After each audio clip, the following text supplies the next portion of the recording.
انبیاء کو بھی اجل آنی ہے، مگر ایسی کے فقط آنی ہے۔ الحمدللہ رب العالمین والصلاة والسلام على سید المرسلین، اما بعد فاعوذ باللہ من الشیطان الرجیم، بسم اللہ الرحمن الرحیم۔ الصلاة والسلام علیک یا رسول اللہ وعلی آلک واصحابک یا حبیب اللہ۔ الصلاة والسلام علیک یا نبی اللہ وعلی آلک واصحابک یا نور اللہ۔ مدنی چینل کے ناظرین، الحمدللہ عز و جل ایک بار پھر مدنی چینل کے سلسلے انبیاء کرام کے واقعات کے ساتھ حاضر ہیں۔ اچھی اچھی نیتوں کے ساتھ آپ بھی ہمارے سلسلے میں شامل رہیں۔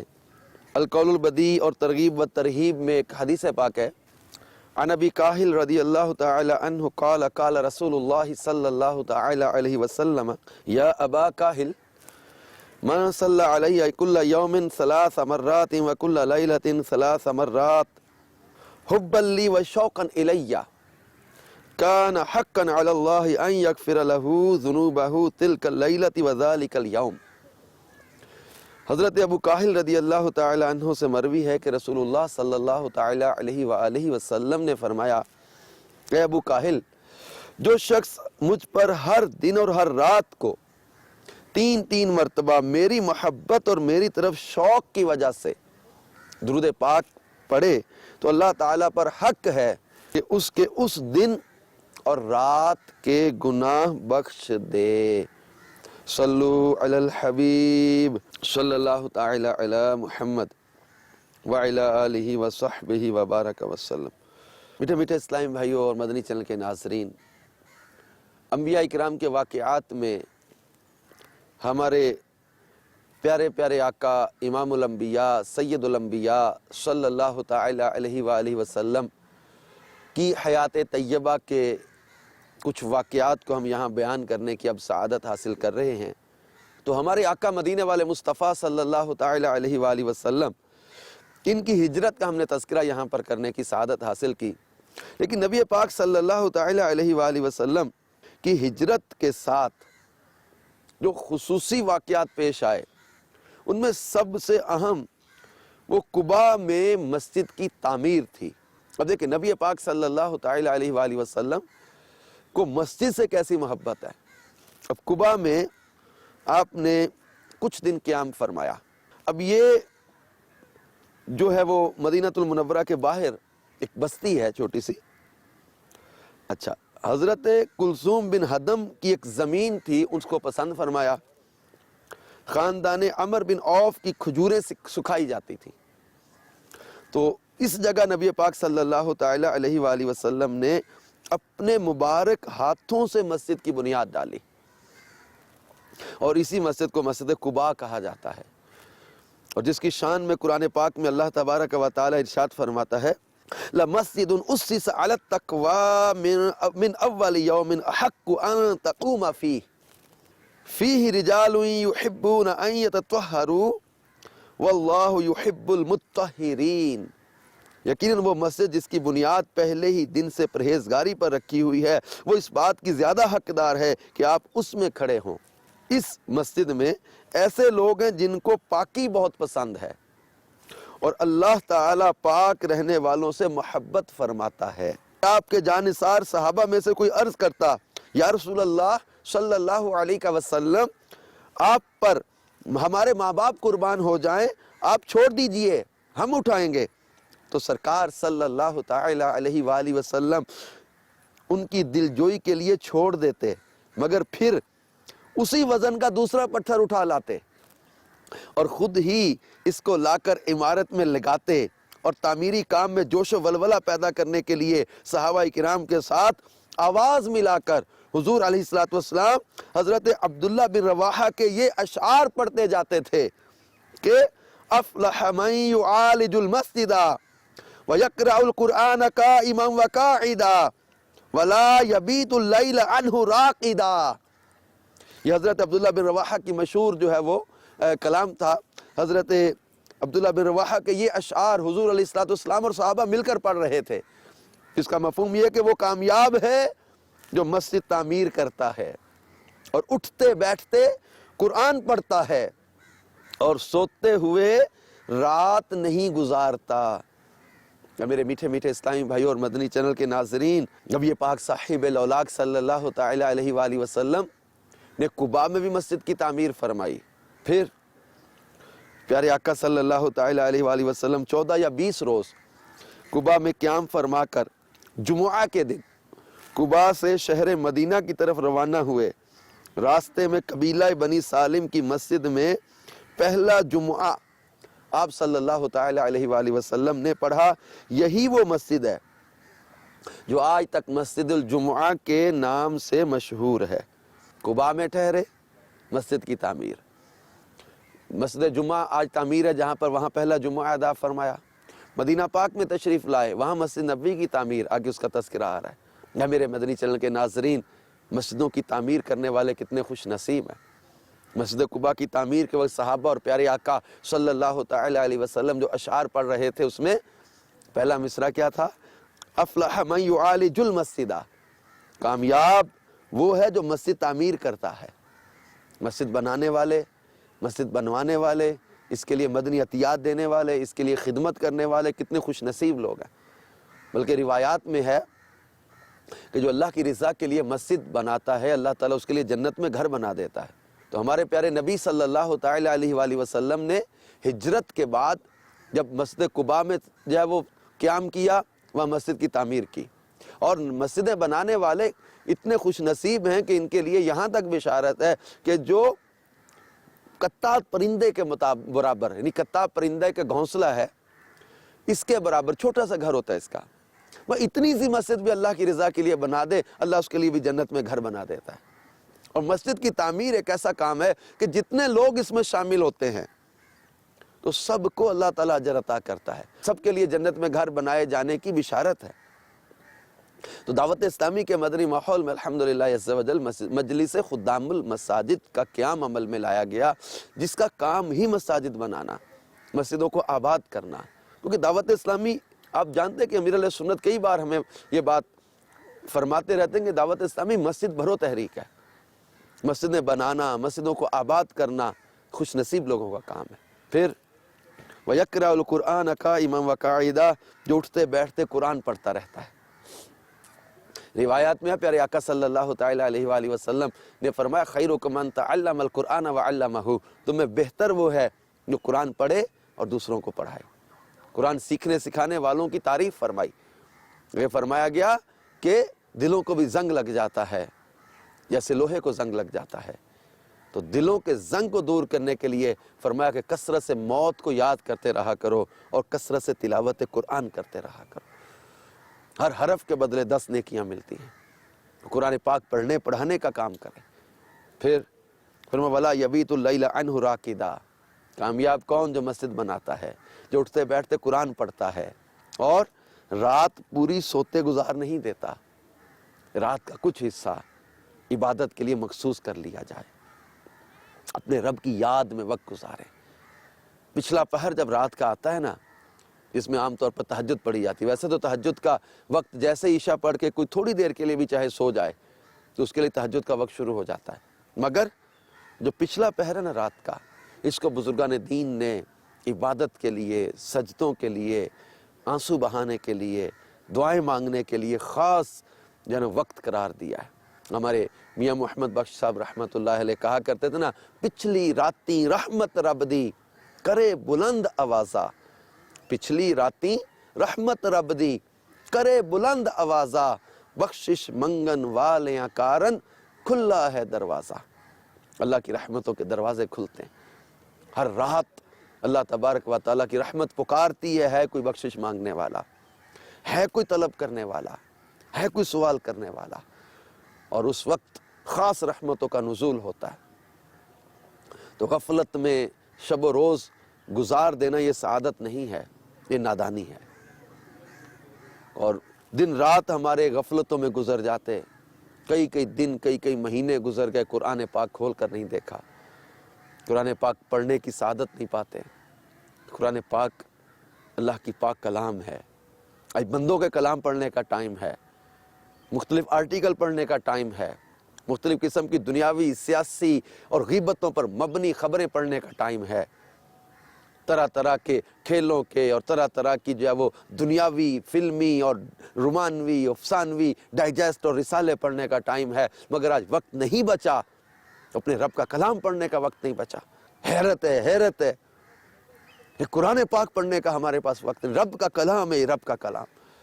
میرے آقا مدینے والے مصطفیٰ صلی اللہ تعالیٰ علیہ وآلہ وسلم راتوں کو قرآن پڑھتے۔ بی بی عائشہ صدیقہ رضی اللہ تعالیٰ عنہ فرماتی ہیں کہ آپ صلی اللہ تعالیٰ علیہ وآلہ وسلم کی آنکھوں سے آنسو بہتے رہتے تھے، قرآن پاک کی تلاوت کرتے تھے، آنسوؤں سے داڑھی بھیگ جایا کرتی تھی، ایسا قرآن کے ساتھ لگاؤ تھا آپ کو۔ اور آج ہم قرآن پاک پڑھنے کا وقت نہیں، سوشل میڈیا کے لیے وقت ہے، طرح طرح کے فضول کاموں کے لیے وقت ہے، لیکن وقت نہیں بچا تو قرآن پڑھنے کے لیے وقت نہیں بچا۔ دعوت اسلامی کے مدنی ماحول میں مدرسۃ المدینہ برائے بالغان کا اہتمام کیا جاتا ہے، درست مخارج سے قرآن پڑھنا، پڑھانا، سیکھنا، سکھانا یہ عمل ہے۔ اس میں آپ آئیں، مدرسۃ المدینہ میں داخلہ لیں، آن لائن مدرسۃ المدینہ قائم ہے۔ قرآن کی خدمت کے لیے دعوت اسلامی کیا نہیں کر رہی؟ اب دعوت اسلامی کا ساتھ دیجیے۔ بہرکیف میرے مدنی چینل کے ناظرین، اپنے میٹھے آقا مدینے والے مصطفیٰ صلی اللہ تعالیٰ علیہ وآلہ وسلم کی ان اداؤں کو اپنانا، مسجدوں سے پیار۔ پھر مسجد جمعہ جہاں بنی ہے آج اللہ کی رحمت سے، عاشقان رسول اس کی زیارت کر کے سعادت پاتے ہیں، تو وہاں جمعہ ادا فرمایا۔ اور ہم اپنے پچھلے سلسلوں میں یہ مدینۃ المنورہ میں آپ کی آمد کا جشن اور وہ سلسلہ بیان کر چکے کہ کس طرح بنی نجار قبیلے کی بچیاں جا طلع البدر علینا من ثنیات الوداع وجب الشکر علینا ما دعا للہ داعی، اس کلام کے ساتھ حضور علیہ السلام کا استقبال کرتے تھے۔ اور سرکار دو عالم صلی اللہ تعالیٰ علیہ وسلم کے ساتھ حضرت بریدہ السلمی جو آپ کو گرفتار کرنے آئے تھے، لیکن حضور کی زلف کے اسیر ہو گئے اور کلمہ پڑھ کے مسلمان ہو گئے۔ 70 سوار ان کے ساتھ تھے، انعام کے لالچ میں حضور صلی اللہ تعالیٰ علیہ وآلہ وسلم کو گرفتار کرنے کے لیے آئے تھے۔ اگر اسلام قبول کیا اور اس کی آقا، اب آپ کا داخلہ مدینے میں ایک جلوس کے ساتھ ہوگا۔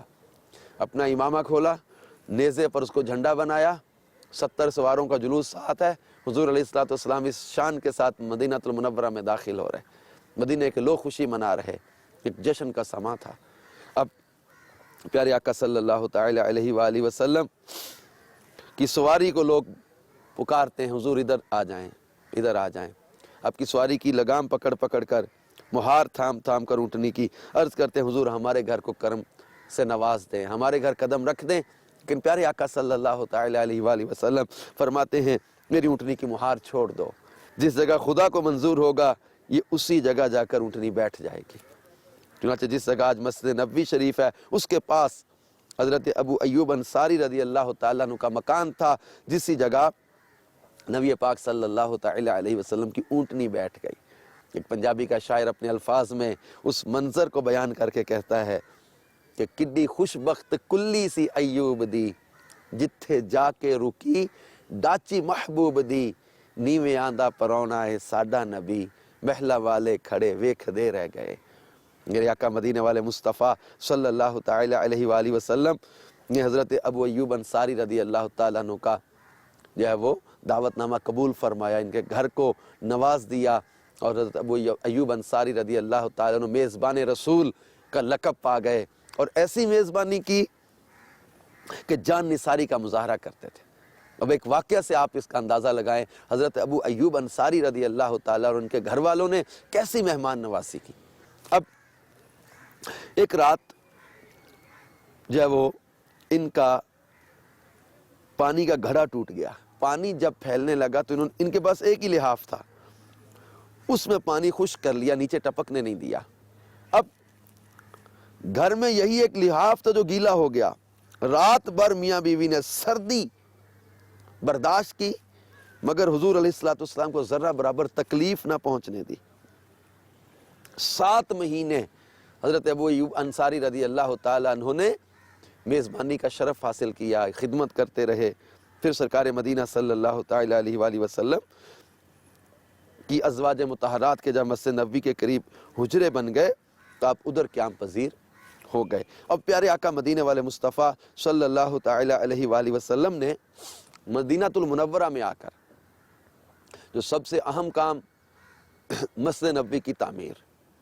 اب مدینہ پاک میں کوئی ایسی جگہ نہیں تھی جہاں مسلمان با جماعت نماز پڑھ سکیں، اس لیے مسجد کی تعمیر نہایت ضروری تھی.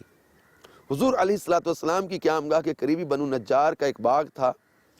آپ نے مسجد تعمیر کرنے کے لیے اس باغ کو قیمت دے کر خریدنا چاہا. ان لوگوں نے یہ کہہ کر کہ یا رسول اللہ صلی اللہ علیہ وسلم ہم خدا ہی سے اس کی قیمت لیں گے، مفت میں زمین مسجد کی تعمیر کے لیے پیش کر دی. لیکن چونکہ یہ زمین اصل میں 2 یتیموں کی تھی، آپ نے ان دونوں یتیم بچوں کو بلایا.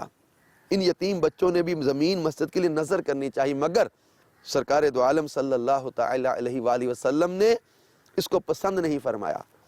اس لیے حضرت صدیق اکبر کے مال سے آپ نے اس کی قیمت ادا فرمائی. پھر سرکار مدینہ صلی اللہ تعالی علیہ وآلہ وسلم اس زمین کو ہموار کر کے خود اپنے دستے مبارک سے مسجد کی بنیاد ڈالی اور کچی اینٹوں کی دیوار اور کھجور کے ستونوں پر کھجور کی پتیوں سے چھت بنائی جو بارش میں ٹپکتی تھی.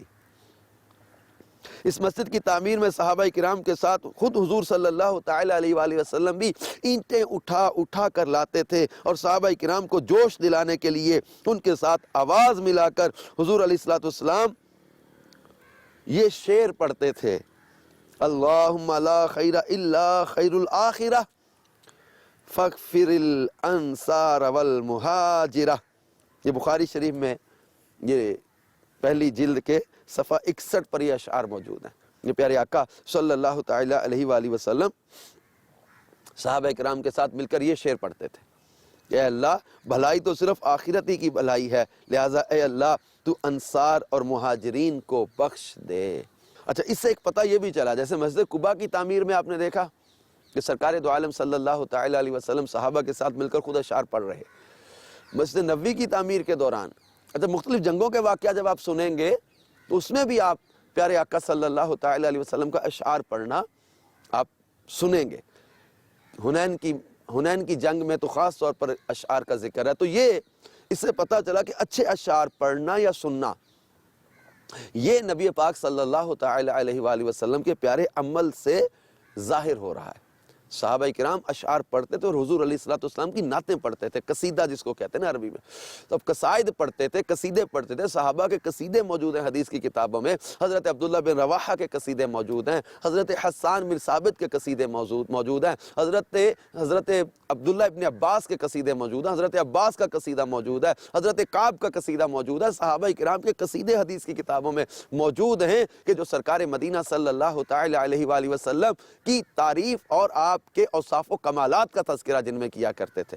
تو اچھے اشعار پڑھنا حمد پر مشتمل ہوں، نعت پر مشتمل ہوں، منقبت پر مشتمل ہوں، یا جائز اشعار جو اچھے جو ہے اخلاقیات کے لیے، جو واعظ و نصیحت پر مبنی ہوں، جو ہے وہ اخلاقیات کو سنوارنے والی باتیں ہوں، جس میں جو ہے وہ جس میں ایمان کی تازگی، جوش ایمانی پیدا ہوتا ہو، اچھے اشعار پڑھنا یا سننا یہ جائز. اچھا، تو بات میں یہ کر رہا تھا پیارے آقا مدینے والے مصطفیٰ صلی اللہ تعالی علیہ وآلہ وسلم نے مسجد نبوی کی تعمیر کا سلسلہ کیا اور یہ مسجد نبوی جو تھی اس کے کنارے پر ایک چبوترا بنایا جس پر کھجور کی پتیوں سے چھت بنائی گئی تھی. اس چبوترے کا نام صفہ ہے. جو صحابہ گھر بار نہیں رکھتے تھے وہ اسی چبوترا پر سوتے بیٹھتے تھے اور یہی لوگ اصحاب صفہ کہلاتے تھے. یہ تھی کائنات کے آقا مدینے والے مصطفیٰ صلی اللہ تعالی علیہ وآلہ وسلم کی سلطنت. سادگی کا انداز دیکھیں. مالک کونین ہیں گو پاس کچھ رکھتے نہیں، کل جہاں کی نعمتیں ہیں ان کے خالی ہاتھ میں.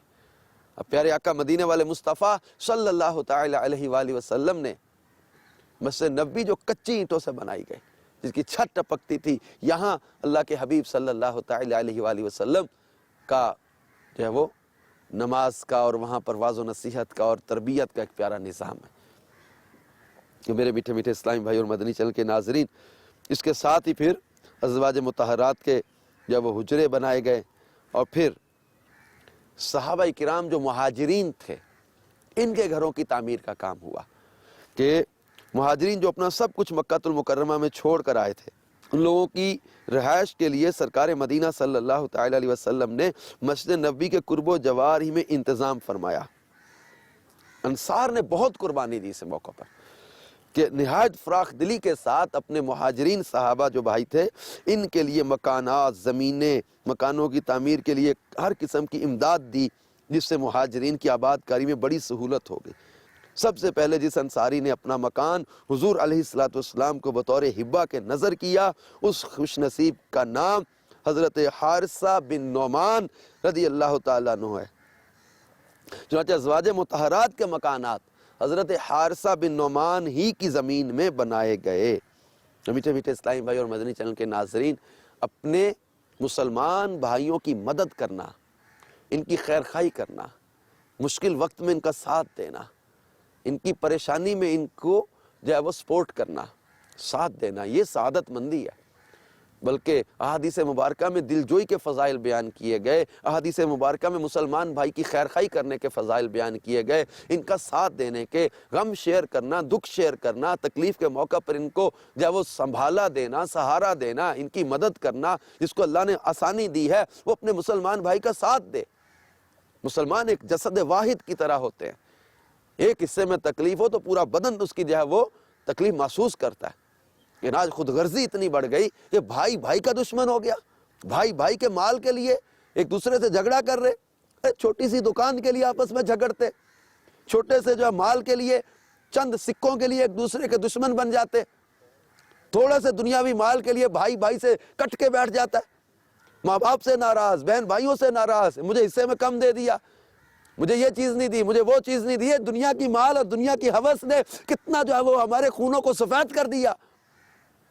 کیا ہو گیا؟ مسلمان تو اپنا پورا مال اللہ کی راہ میں دے کر بھی سعادت سمجھتے، اپنے مسلمان بھائیوں کی مدد کرتے۔ اب انصار صحابہ کے واقعات ہم پڑھ رہے ہیں کہ جنہوں نے اپنے مہاجرین صحابہ کرام کے لیے اپنے مکانات دے دیے، اپنے مال آدھے آدھے دے دیے، اپنے باغ آدھے دے دیے، ارے گھر بار آدھا آدھا کر کے دے دیا۔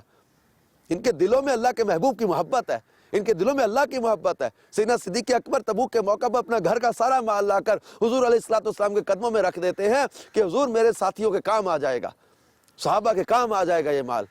گھر کے لیے کیا رکھا؟ عرض کیا کہا گھر کے لیے اللہ اور اس کا رسول ہی کافی ہے۔ یہ کیا جذبے تھے ان کے، خیر خواہی کے، جو مدد کرنے کے۔ اب یہ ہمارے اندر یہ ختم ہوتا جا رہا ہے۔ اے میرے مدنی چینل کے ناظرین، پیارے آقا مدینے والے مصطفیٰ صلی اللہ تعالی علیہ وآلہ وسلم کے ان پیارے صحابہ کرام کی اس محبت کی ادا کو آج اپنانے کی حاجت ہے کہ مسلمان سے دور ہوتا جا رہا ہے۔ اسلام نے رشتہ داروں کے حقوق دیے، اسلام نے ہمیں بھائیوں کے حقوق دیے، اسلام نے ہمیں اپنے ہمسایوں کے حقوق دیے، اسلام نے ہمیں ریاست کے حقوق عطا کیے، اسلام نے تو جانوروں تک کے حقوق ہمیں سکھائے ہیں کہ جانوروں پر بھی ظلم و زیادتی نہ کی جائے۔ اسلام محبت، امن اور سلامتی کا دین ہے۔ آئیے اپنے معاشرے کو ان محبتوں سے مہکا دیں، اللہ کے محبوب کی ناداؤں کو اپنا کر اپنے معاشرے کو سنتوں کا گہوارہ بنانے میں اپنا کردار ادا کریں۔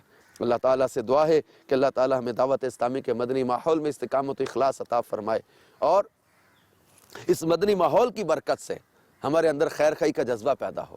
کیونکہ یہ مدنی قافلوں میں، ہفتہ وار اجتماع میں، مدنی چینل کے ان سلسلوں میں ہمیں یہ سوچ، یہ ذہن، یہ درس مل رہا ہے کہ ہمیں یا وہ آپس میں ایک دوسرے کی دلجوئی خیر خواہی کا سامان کرنا ہے۔